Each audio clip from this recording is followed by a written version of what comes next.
பண்ணை தின்று அந்த மண்ணை தின்ற வாய்ப்புள்ளேயே இம்மண்ணுலகை காட்டியவன் அந்த மாயவன். அவன் போதை போதை அப்பா, பொல்லாதவன் அந்த கண்ணன். பொல்லாதவர்க்கு பொல்லாதவன், நல்லவர்க்கு நல்லவன். அப்பா, அந்த கண்ணனை நான் பார்க்க முடியுமா? எண்ணத்தில் தூய்மையோடு அந்த கண்ணனையே நினைத்திருந்தால் என்றாவது ஒரு நாள் பார்க்கலாம். அப்படி என்றால் இன்று முதல் அந்த கண்ணனையே நினைத்து வழிபடுகிறேன். அப்படியே செய்யம்மா, அந்த கண்ணனையே வழிபடு. விரைவில் அவன் அருள் உனக்கு கிடைக்கும். அதற்கட்டும், தினசரி தவறாது இப்படி ஒரு மாலையை தொடுத்துக் கொண்டிருக்கிறீர்களே, இது யாருக்கு? அந்த கண்ணனுக்குத்தான் அம்மா. கண்ணனுக்கு மாலை என்றால் மிகவும் ஆசையாப்பா? மிகவும் ஆசை. எங்கே போகிறீர்கள்? பழங்கள் பறித்து வருகிறேன் அம்மா.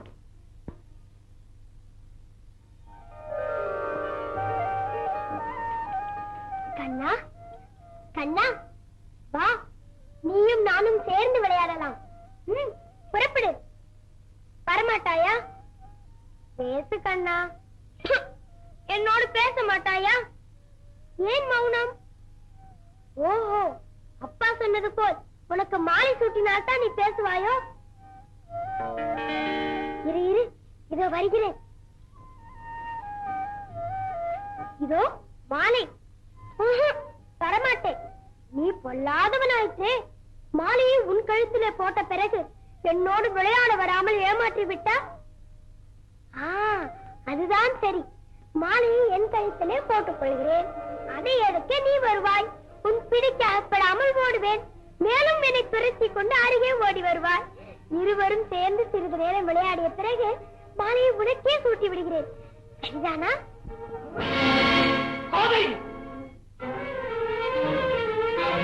எத்தனை துணி உனக்கு! யார் கொடுத்த தைரியம் இது? நீ சூடிக்கொள்ளவா நான் மாலை தொடுத்தேன்? அனுதினமோ ஆண்டவனுக்கு நான் செய்து வந்த தொண்டினை அரைக்கலத்து அழித்து விட்டாய்.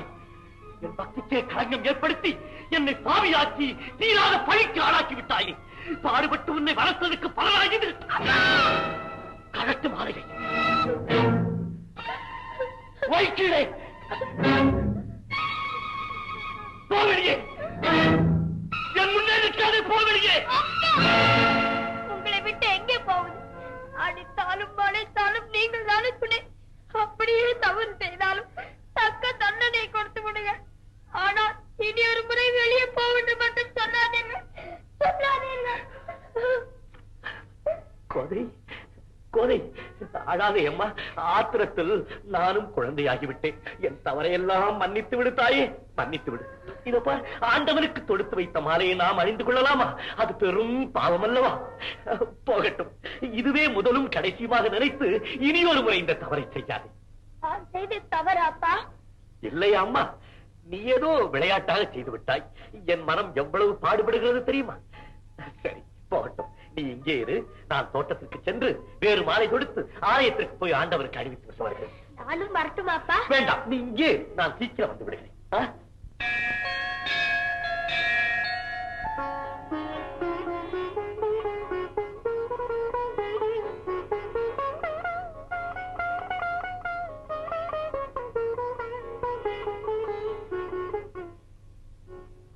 பெருமானே, பேதை சிறுமி பிழை செய்து விட்டான். உன் திருவடியில் சூட்டுவதற்காக நான் கொடுத்த மாலையை தன் கழுத்தில் சூடிக்கொண்டாள். அவள் தவறை மறந்துவிடு. நாள் தவறாமல் நான் உனக்கு செய்து வரும் தொண்டிலே இன்று ஒரு சிறு களங்கம் ஏற்பட்டு விட்டது. அதை பொறுத்துக் கொள். இதோ உனக்காக புது மாலையே தொடுத்து வந்திருக்கிறேன். எல்லாவற்றையும் மறந்து எங்களை மன்னித்து இதை ஏற்று.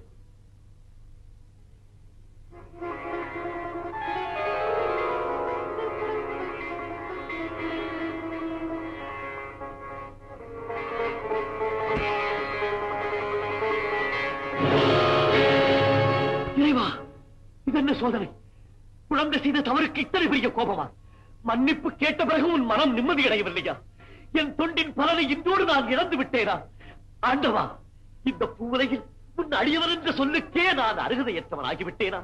வேண்டாம் சுவாமி, வேண்டாம். அறியா சிறுமி ஏதோ தெரியாமல் தவறு செய்து விட்டாள். ஆத்திரப்படாமல் எங்களுக்கு அருள் செய்.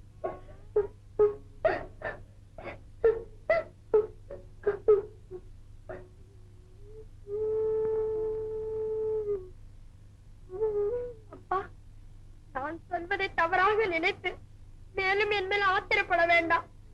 ஆண்டவன் குழந்தைகளிடம் தான் அளவு கடந்து அன்பை காட்டுவான் என்று தாங்கள் தானே அடிக்கடி சொல்வீர்கள். அப்படி இருக்கும் போது நான் போட்டுக்கொண்ட மாலையை பெருமான் ஏற்றுக்கொள்ளாமலா போவார்? அப்பா, கண்ணன் மேல் கொண்ட ஆசையினால் தானே நான் சிறிது நேரம் அதை கழுத்துல போட்டுக் கொண்டிருந்தேன். அதையா தவறாக கருதுவார்? ஒரு காலம் இல்லை. அப்பா, நான் சூடி கொடுத்த மாலையை ஒரே ஒரு முறை அந்த ஆண்டவனுக்கு சூட்டி பாருங்களேன்.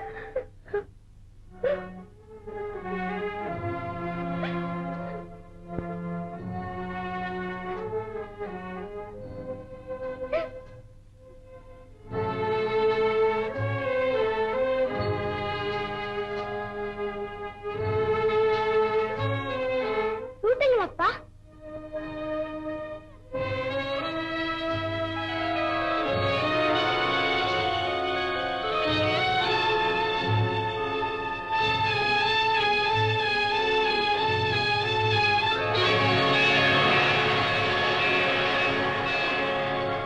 இறைவா, என்னே உனது கருணை! சின்னஞ்சிறு குழந்தைகளிடம் நீ வைத்த அன்பை இச்சிறியேன் புரிந்து கொள்ள இவ்வளவு பெரிய நாடகமா? கல்லா மணலை பேசும் குழந்தையிடம் நீ காட்டிய பரிவை புரிந்து கொள்ளாமல் புலம்பினேன், கதறினேன், கண்ணீர் விட்டேன். என் உள்ளம் கவர்ந்த திருமாலே, உனது பெருமையை இன்று நான் உணர்ந்து கொண்டேன். கோதை, கோதை, நீ என் குழந்தை அல்லம்மா, என் குழந்தை அல்ல, அந்த தெய்வத்தின் குழந்தை. அவன் அருளை பூரணமாக பெற்றிருக்கும் உன்னை புரிந்து கொள்ளாமல் அடியேன் ஏதேதோ பேசிவிட்டேன். என் தவறை பொறுத்துக் கொள். அப்பா, தாயே, நீ போட்டுக்கொண்ட மாலையை பெருமான் ஏற்றுக்கொண்டார் என்றால் இன்று முதல் நீதானம்மா சூடிக் கொடுத்த சுடற்குடி. வருங்காலத்திலே உனது வாக்கில் இருந்து வரும் சொல்லெல்லாம் நாச்சியாரின் திருமொழி என்று நாடெல்லாம் புகழட்டும். அம்மா, ஆண்டவன் உலகத்தை ஆளுகிறான், அவனை நீ ஆண்டு விட்டாய். ஆண்டவனையே ஆட்கொண்ட பெருமை உனக்கு கிடைத்து விட்டதால் இன்று முதல் ஆண்டாள் என்ற திருப்பெயர் உனக்கு நிலைக்கட்டும். அப்பா, இவ்வளவும் அந்த கண்ணன் செய்த கள்ளத்தனம் தானே? ஆமம்மா, அந்த கண்ணனின் கபட நாடகத்தை யார் அறிவார்? அம்மா, இனி அந்த கண்ணனையே நினைத்து பாடு. பூவோடு சேர்ந்த நாரும் மனம் பெறுவதைப் போல் உன்னோடு சேர்ந்து நானும் பெருமை அடைகிறேன். ஞான சுடர் விளக்கேற்றினேன் நாரணர்க்கு ஞான தமிழ் புரிந்த ஞான தமிழ் புரிந்த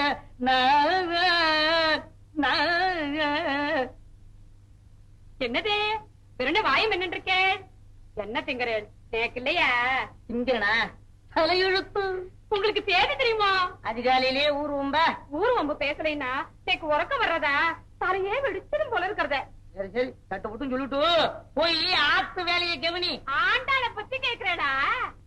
சொல்லுவந்த எழுங்கோ, சொல்லடி.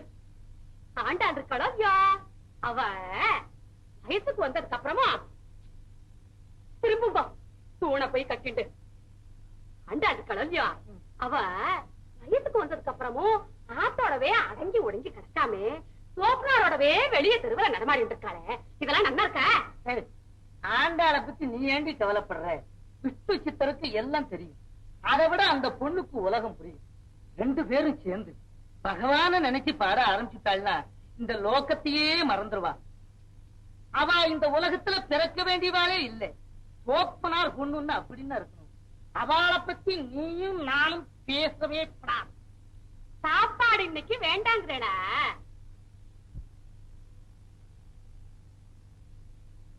என்னது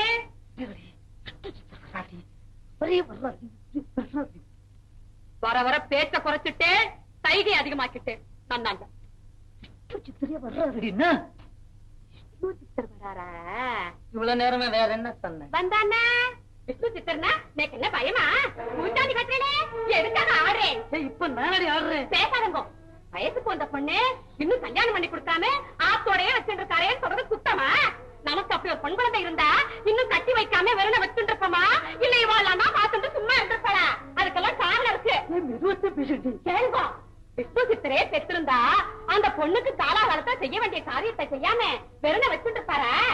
எங்கேயோ தோட்டத்துல கண்டெடுத்த பொண்ணுதானே, பாப்புள்ள வரச்ச வரட்டும், கல்யாணம் நடக்கிறச்ச நடக்கட்டும் வாய மூடிட்டு வேணும்னே மௌனமா இருக்கார். இப்ப புரியுதா? பேதை, பெதும்பை, பங்கை, படந்தை, அறிவை, தெரிவை, பேரிளம் பெண் என்ற 7 பருவத்தில் ஒரு பெண் மங்கை பருவத்தை அடைந்து விட்டால் எரிகின்ற நெருப்பை அடிவயிற்றிலே கட்டிக்கொண்ட கதைதான் அந்த பெண்ணை பெற்றவனின் நிலை. என்ன சொல்கிறீர்கள்? ஒன்றும் புரியவில்லையே. விரைவில் உன்னை பிரியும் நேரம் வந்துவிட்டதம்மா. சுவாமி, பெற்றவர்கள் யாரென்று தெரியாத என்னை அன்னையாக, தந்தையாக, ஆசானாக இருந்து வளர்த்து ஆளாக்கிய தங்களை பிரிவதா? ஐயோ, இது தாழ முடியாத வேதனை. இன்னும் உனக்கு திருமணம் செய்து வைக்காமல் இருக்கிறேனே என்று ஊரார் எடுத்துக்காட்டி என் மீது சுடு சொல்லை வீசுகிறார்களே, அதையும் என்னால் தாங்க முடியவில்லை. சுவையற்ற சொல், அதற்கு தாங்கள் செவி சாய்க்க வேண்டும். வில்லம்பு பட்டவடு ஆறிவிடும், ஆனால் சொல்லம்பு பட்டவன் ஆறுமா? என் பிரிவை சகித்துக் கொள்ளம்மா. விரைவில் உன் திருமணத்துக்கு ஏற்பாடு செய்கிறேன். திருமணமா? எனக்கா? பிள்ளை பருவத்திலேயே திருவரங்கத்தில் பள்ளி கொண்டிருக்கும் பெருமானுக்கு என்னை அர்ப்பணித்து விட்டதாக தாங்கள் தானே அடிக்கடி கூறுவீர்கள். உங்கள் திருவாக்கு பொய்யாகலாமா? வேண்டாம் சுவாமி, வேண்டாம். மன தூய்மையோடு சொல்கிறேன். மாலவன் மலரடிக்கு சேவை செய்வேனே அல்லாது மானிடருக்கு திண்ணமாக வாழ்க்கைப்படு. ஆண்டவனுக்கு உன்னை அடிமையாக்கிக் கொள்ளலாம், அவன் திருவடிக்கு நீ சேவையும் செய்யலாம். ஆனால் மானிட பிறப்பில் பெண்ணாக பிறந்து விட்ட உன்னை தேடி வந்து பெருமான் மாலை சூடுவாரா? ஏன் சூட மாட்டார்? அரியா பருவத்திலிருந்து இன்று வரை அடியார் சூடிக் கொடுக்கும் மாலையை ஏற்றுக்கொள்ளும் எம்பிரான் என்றாவது ஒரு நாள் என் மனமாலையை ஏற்றுக்கொள்ளாமலா போய்விடுவார்? கடவுளை கணவனாக அடைய முடியுமா? உன் எண்ணம் ஈடேறுமா? இது என்ன பைத்தியக்காரத்தனம்? சுவாமி, பார்க்கும் இடம், கேட்கும் ஒலி அனைத்திலும் அந்த ஆண்டவனின் திருவுருவத்தையே காண்கிறேன். அந்த கண்ணனை எண்ணி கன்னியாகவே காலங்கழித்து இந்த மண்ணுலகை விட்டு பிரிந்து விடுகிறேன். என்னை நினைத்து தாங்கள் கவலைப்பட வேண்டாம். ஆண்டாள், அந்த அரங்கன் மீது ஆணையிட்டுக் கூறுகிறேன், உன் பிடிவாதத்தை விட்டுவிடு. விரைவில் ஒரு மணமகனை தேடி உன் திருமணத்துக்கு ஏற்பாடு செய்யத்தான் போகிறேன். அவனுக்கு மாலை சூட்ட உன் மனதை நீ பக்குவப்படுத்திக் கொள்ளத்தான் வேண்டும். வேண்டாம், எனக்கு திருமணமே வேண்டாம். எங்கு போகிறாய்? இந்த உலகத்தை விட்டே போய்விடுகிறேன். என்னிடம் பேச வேண்டிய பேச்சா இது? வளர்த்த பெண்ணிடம் காட்ட வேண்டிய பரிவா இது? வீணான குழப்பம். என்னை தெய்வம் காக்கும். இந்த உலகத்தில் கண் கண்ட தெய்வம் அன்னையும் தந்தையும். அவர்களுக்கு தேவை அறிவுள்ள பிள்ளைகள். பிள்ளைகளின் கடமை பெற்றோர் சொற்படி நடப்பது. அந்த வாக்கையே பொன்மொழியாக கொண்டு என் சொற்படி நட.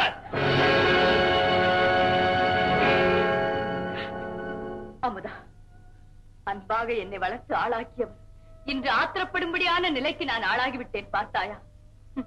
என்னே எனது வாழ்க்கை.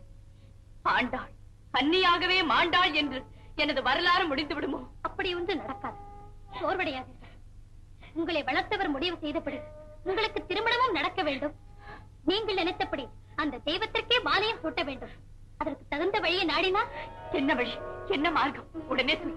அதன்படி நடக்க நானும் காத்திருக்கிறேன். கோகுலத்தில் வாழ்ந்தவர்கள் எல்லாம் வைராக்கியத்துடன் விரதம் இருந்து அந்த கண்ணனிடம் வேண்டிய வரத்தை பெற்றிருக்கிறார்கள் என்று வரலாறு சொல்லுகிறதம்மா. என்ன விரதம் அது? விவரமாக சொல். நாளை மார்கழி திங்கள் முதல் நாள் வரும் 30 நாட்களுக்கும் அதிகாலையில் நீராடி விரதத்துடன் பாவி நோன்பை கடைபிடித்தால் நிச்சயமாக பலன் கிடைத்தே தீரும். உன் வாக்குப்படியே நடக்கிறேன்.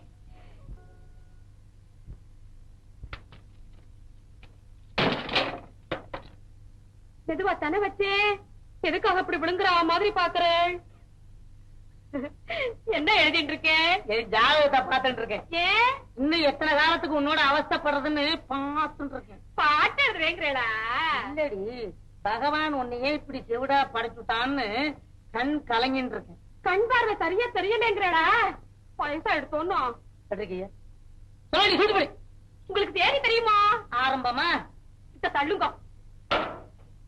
ஒரு ஊர் இடத்த பிடிச்சிட்டு இருக்கு. இன்னைக்கு என்ன ஊர் வம்பு? ஊரு வம்பு பேசலைன்னா எனக்கு உறக்கம் வர்றதா? தலையே வெடிச்சிடும் போல இருக்கிறது. வெடிச்சுட்டாதான் பரவாயில்லையே, வெடிக்க மாட்டேங்கிறதே. கேளுங்க, சொல்லுங்க. ஆண்டாளும் இன்னும் சில பொங்கலும் சேர்ந்து இந்த மார்கழி மாசத்துல ஏதோ விரதம் இருந்துட்டு இருக்காளா? வாழை போலவே நானும் விரதம் இருக்கணும்னு நினைச்சிட்டு இருக்கேன். எதுக்கு? காரணம் எல்லாம் அப்புறம் சொல்றேன். உத்தரவு கொடுங்க. மண்டு மண்டு, கல்யாணம் ஆகாத கன்னி பெண்கள் தான் அவா விருப்பப்படி நல்ல கணவன்மார்களா கிடைக்கணும்னு மார்கழி மாசம் நீராடி விரதம் இருந்து பாவை நோம்பு இருப்பா. நோக்குதான் எல்லாம் முடிஞ்சு போச்சு, இன்னும் எதுக்கு இருக்கிற விரதம்? வர வர நீங்க ரொம்ப உளர்றேன். எனக்கு ஒண்ணுமே புரிய மாட்டேங்கிறது. நோக்கும் வயசாயிட்டு இல்லையோ? பேசாதுங்க. இந்த வீட்டுல ஒரு குழந்தை நடமாடியே தீரணும். அதுக்கு நான் விரதம் இருந்தே ஆகணும். தள்ளிக்கொடி. இப்ப நீதான் ஒரு ஊர் எடுத்த பிடிச்சிட்டு இருக்க. தள்ளிக்கோ தள்ளிக்கோ தள்ளிக்கோ. மெதுவா மெதுவா பார்த்தேன்.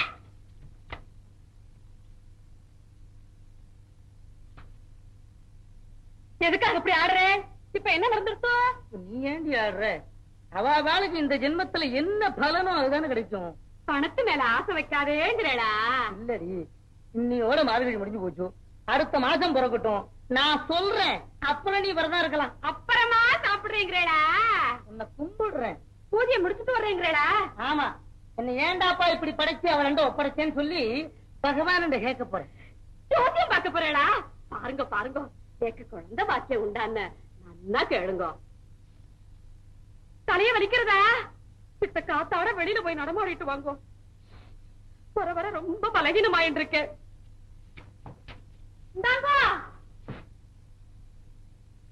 என்னது?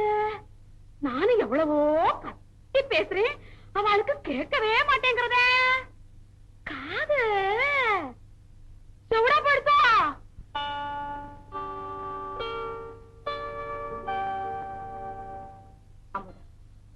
ஆவை நோன்பையும் முடித்து விட்டோம், பலன் கிடைக்கவில்லையே. தேவி, நினைத்தவுடன் நடந்து விட்டால் நீங்கள் வழிபடும் திருமாலுக்கு பெருமை ஏது? பொறுத்து பாருங்கள், பலன் கிடைக்கும். அதற்குள் எனக்கு திருமண ஏற்பாட்டை செய்து விட்டால்? ஏற்பாடு செய்தால் என்னம்மா, எல்லாம் விதிப்படி நடக்கும். என்னடி இது? முயற்சி செய்யுங்கள், பலன் கிடைக்கும் என்று முதலில் சொன்னாய், இப்போது விதிப்படி நடக்கும் என்று தட்டி கழிக்கிறாயே. தேவி, மனக்குழப்பம் வேண்டாம். நடுநிசி நிம்மதியாக உறங்குங்கள். காலையில் வந்து சந்திக்கிறேன்.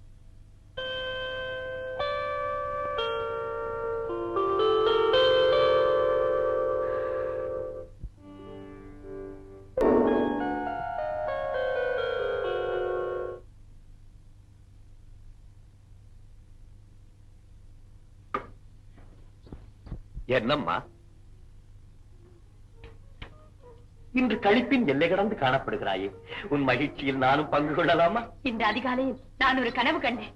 அது நனவாகி நடக்க வேண்டும் என்று ஆண்டவனை வேண்டிக் கொண்டிருக்கிறேன். இன்று நான் ஒரு கனவு கண்டேன். அந்த நற்செய்தியை உன்னிடம் சொல்லவே வந்தேன். இருவருக்கும் ஒரே சமயத்தில் கனவா? அதுவும் இறைவன் செயல். நீங்கள் கண்ட கனவின் விவரம்? பொன்னை கொண்டு உரைகள் மீதே நிறம் எழ உரைத்தார் போல் உன்னை கொண்டு என் ஞாபகம்பால் மாற்றின்றி உரைத்துக் கொண்டேன். உன்னை கொண்டு என்னுள் வைத்தேன், என்னையும் உன்னிலிட்டேன் என்று பாடிக்கொண்டே இருந்தேன். ஒரே ஒளிமயம். உலகளந்த பெருமான் என் முன்னே காட்சி தந்தார்.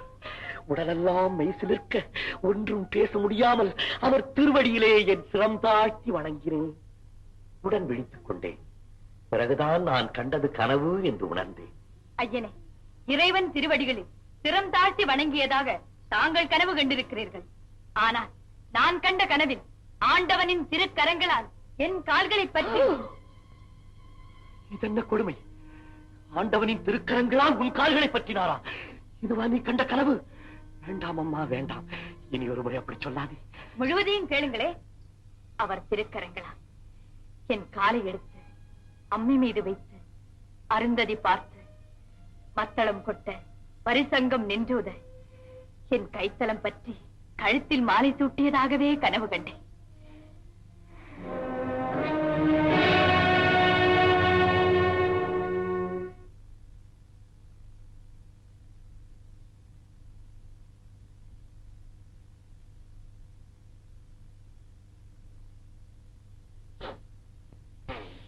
கண்ணா, என் மனமறிய நான் ஒரு பிழையும் செய்யவில்லையே. என் பெண்ணை என் பித்தாக்கி பேதையாக்கி புத்தி தடுமாறி புலம்ப வைக்கிறாய். உன்னை பணிந்ததற்கு இதுதானா பலன்? சுவாமி, புத்தி தடுமாறவும் இல்லை, சித்தம் நிலை தவறவும் இல்லை. சத்தியமாக நான் கண்ட கனவு. நம்புங்கள். நாடு உலகமும் நம்புமா? அப்படியே நம்பினாலும் இது நடக்குமா? ஏன் நடக்காது? கனவு நனவாகாதா? அது பலிக்காதா? உங்களுக்கு நம்பிக்கை இல்லையா? என் எண்ணம் ஈடேறாதா? கண்ணா, என் பெண்ணை காப்பாற்று, என் பெண்ணை காப்பாற்று.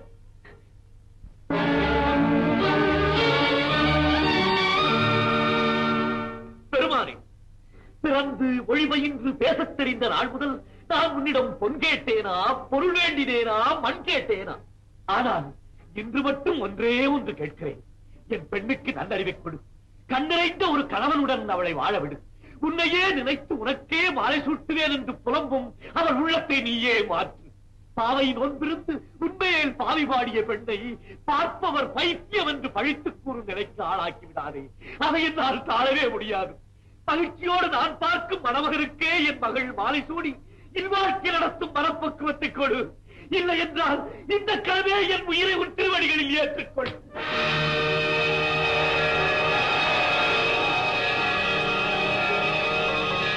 விஷ்ணு சித்தரே,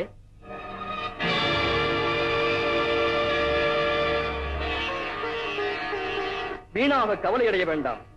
விரைவில் உமது வளர்ப்பு மகளான ஆண்டாள் எம்மை வந்து அடையும் காலம் நெருங்கிவிட்டது. அவள் விருப்பப்படி நாமே அவளுக்கு மாலை சூட்டுவோம். கூடி கொடுத்த சுடற்கொடியை திருமண கோலத்தோடு திருவரங்கத்தில் நமது சன்னிதானத்திற்கு அழைத்து வாரும். திருவருள் கிடைக்கும். பெருமானே, பெருமானே, தான் வளர்த்த பெண்ணை நீ ஏற்றுக்கொள்ளப் போகிறாயா? அவளுக்கு இரக்கம் காட்டுவதற்கு இத்தனை நாள் சோதனையா? என்னே உனது விளையாட்டு. உன்னால் என் பெண் உயர்ந்தாள், அவளால் நான் உயர்ந்தேன். என்னே உனது கருணை. நாளையே உன் கட்டளைப்படி அவளை திருவரங்கத்திற்கு அழைத்து வருகிறேன். திருவரங்கத்திற்கு அழைத்து வருகிறேன்.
எதற்காக அழுகிறீர்கள்? என் மனம் பித்து, உன் மனம் கல். ஆண்டவனுக்கே மனையாளாக வாழ்க்கைப்படச் சென்றாலும் அல்லும் பகலும் பாடுபட்டு வளர்த்த பாழும் மனம் மகளின் பிரிவை நினைத்து வருந்தாமல் இருக்குமா அம்மா? பாவை நோன்பிருந்து நீ பாடிய பாடலை இனி எப்போது கேட்கப் போகிறேன்? உண்ணும் சோறு, பருகும் நீர், தின்னும் வெற்றிலை அனைத்திலும் அந்த கண்ணனையே காண்கிறேன் என்று தத்துவங்கள் பேசுவாயே, அந்த முத்தமிழ் சொல்லை இனி யாரிடம் கேட்கப் போகிறேன்? கனவு கண்ட விதத்தை கவிதையாக பாடி காட்டினாயே, அப்படிப்பட்ட உயர்ந்த கருத்துக்களை இனி எவரிடம் கேட்கப் போகிறேன்? பித்தென்று உன்னை நினைத்தேன், ஆனால் நீ என்னை பித்தனாக்கிவிட்டு பெரிய இடத்திற்கு சென்று வாழும் பெருமையை அடைந்து விட்டார். அம்மா, இந்த ஏழை தகப்பனை மறந்துவிட மாட்டாயே? மறந்துவிட மாட்டாய்? சுவாமி, திருவரங்கத்தில் பள்ளி கொண்டு பெருமானையே மருமகனாக அடையப் போகும் தாங்கள் ஆனந்தப்பட வேண்டுமே அல்லாது அழக்கூடாது. இறைவன் திருவடிக்கே சேவை செய்ய சென்றாலும் இந்த வாய்ப்பு எனக்கு கிடைப்பதற்கு காரணமாக இருந்தவர் தாங்கள் அல்லவா? இதை எப்போதும் மறக்க மாட்டேன். மனக்கவலை அகற்றி மகிழ்ச்சியோடு எனக்கு வாழ்த்து சொல்லி அனுப்புங்கள். உலகத்தையே வாழ வைப்பவனுடன் வாழப் போகிறாய். உனக்கு வாழ்த்து சொல்லும் அருகதை எனக்கு ஏதம்மா? என்றாலும் உன்னை வளர்த்த கடனுக்காக ஓரிரண்டு வார்த்தைகள் சொல்லுகிறேன். உலகையும் அளந்தவன் அந்த மாயவன். முதலில் நீ அவன் குணத்தை அளந்து அதன்படி நடந்து கொள்ள வேண்டும். காலத்தையே வகுத்தவன் அந்த கண்ணன். அவன் திரு பாதத்தையே போற்றி தினமும் நீ வணங்கிட வேண்டும். கள்ளத்தனம் உண்டு, ஜாலங்கள் செய்வான், கோபத்தை உண்டாக்குவான், குற்றங்கள் சுமத்துவான். புரிந்த தலை நிமிராதே மௌனத்தையே சாதித்து அவன் மாயத்தை எல்லாம் வென்றுவிடு. ஆகட்டும் சுவாமி, உங்கள் கட்டளைப்படியே நடந்து உங்களுக்கு நற்பெயர் வாங்கி தருகிறேன். ஆசை கூறி அனுப்புங்கள்.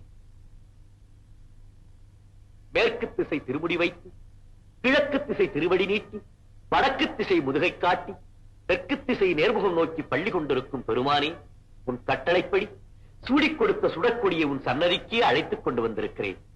ஏற்றுக்கொள் ஐயா, ஏற்றுக்கொள்.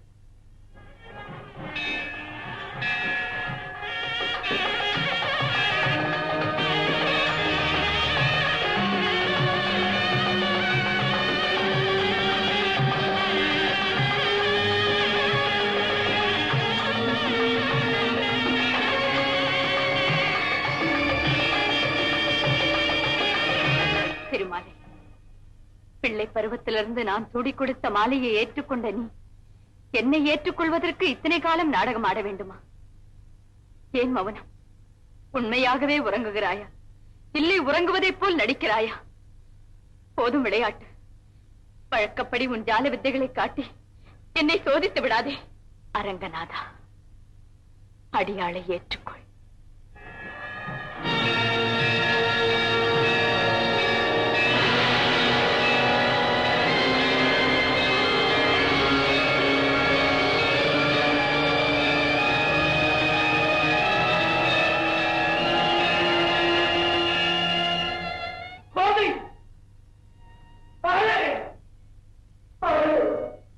சூடிக் கொடுத்த சுடற்கொடியே, ஆண்டாள் பாலவன் பலரடியில் ஐக்கியமாகிவிட்டாயோ? இனி உன்னை என்று காணப் போகிறேன். உலகம் புகழ ஒரு மகளை திருமகள் போல் வளர்த்தேன். அவளை திருமால் கொண்டு சென்றார். பெருமகளாய் வாழ்ந்து பெரும் பிள்ளை பெற்ற பிராட்டி யசோதைக்கு என் மகள் மருமகளாய் வாழப்போவது நினைத்து பெருமைப்படுகிறேன். பெருமானே, கோதைக்கு அருள் செய்த நீ இந்த ஏழைக்கு என்று அருள் செய்ய போகிறாய்.